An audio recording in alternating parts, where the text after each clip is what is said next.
Баршаңызға қайырлы күн, құрметті оқырмандарым. Каналыма қош келдіңіздер. Сіздермен Қаламқас. Бүгін сіздермен керемет осындай кеседе дайындалатын самсаның рецептімен бөлісемін. Ол үшін видеоны соңына дейін қараңыздар.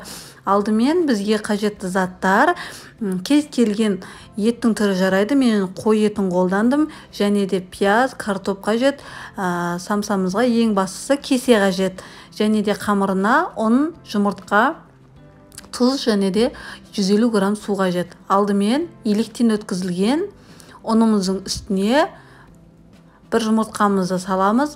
Алдын ала 150 грамм суға бір қасық тұзды ертіп қойдым. 150 грамм суымызды ұнымыздың үстіне құйып, жақсылап қамыр илейміз. Қолға жабыспайтын жұмсақтау қамыр илеп аламыз. Қамырымыз мінекей осындай жұмсақ қамыр илеп алдық.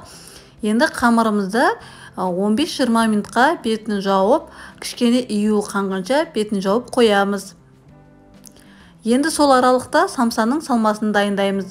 Самсаның салмасына етімізді, картоп, пиязымызды ұсақтап, майдалап турайтын боламыз. Және де татымына қарай тұз бен бұрыш қосамыз. Алдымен етімізді турап аламыз.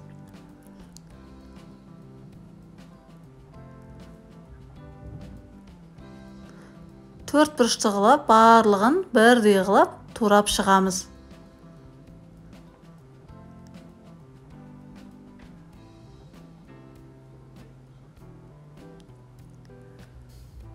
Етімізді турап алдық.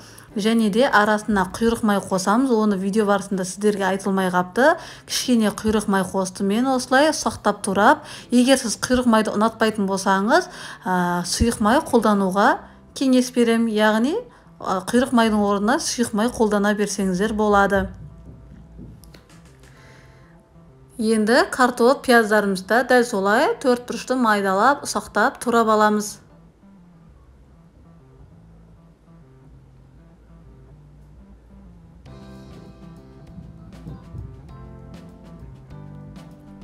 Картопымызды дәл солай төрт бұрышты майдалап тураймыз.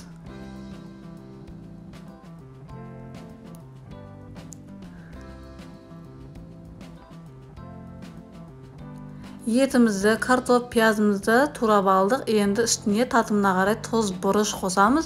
Және де паприка қосамыз. Мен көз мөлшерімен өлшеп салдым шамамен. Енді қасықпен жақсылап араластырып аламыз.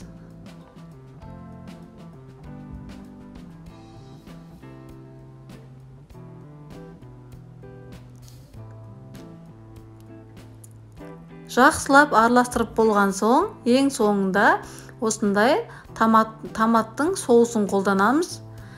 Бір пияладай құйдық үстіне.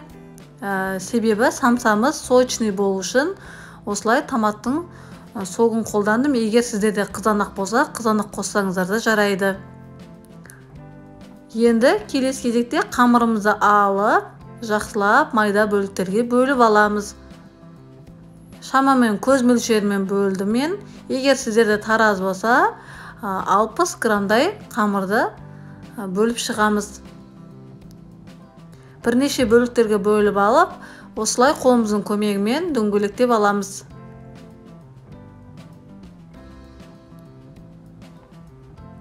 Қамырларымды дөңгелектеп, жақсылап жасап алдық. Енді оқтаудың көмегімен қамырымызды біркелкі дөңгелек қылып жайып шығамыз.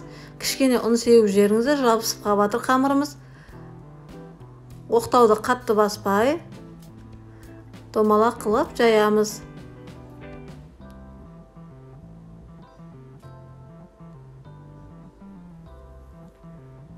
Қамырымызды жайып болдық. Енді салмасын дайындаймыз. Осындай кесемізге бағанағы дайындап алған салмамызды саламыз ішіне. Толтырмай, жарты кеседей саламыз.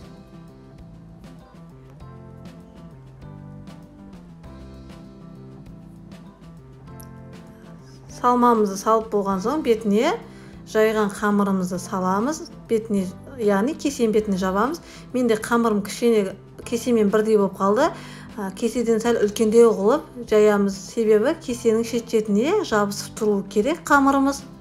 ашылып кетпейтіндей жақсылап жабамыз. Мінекей осылай барлық қамырларымызды жайып, самсамызды дайындап аламыз.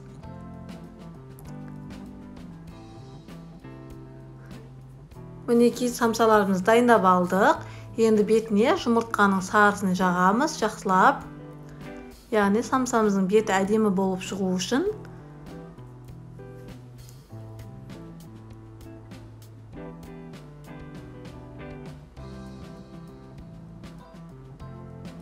Жұмыртқамызды жағып болдық. Үстіне азырақ күнжіт сеуіп жібереміз. Күнжіт болмаса мақта жарайды. Менде күнжіт болғандықтан күнжіт септім.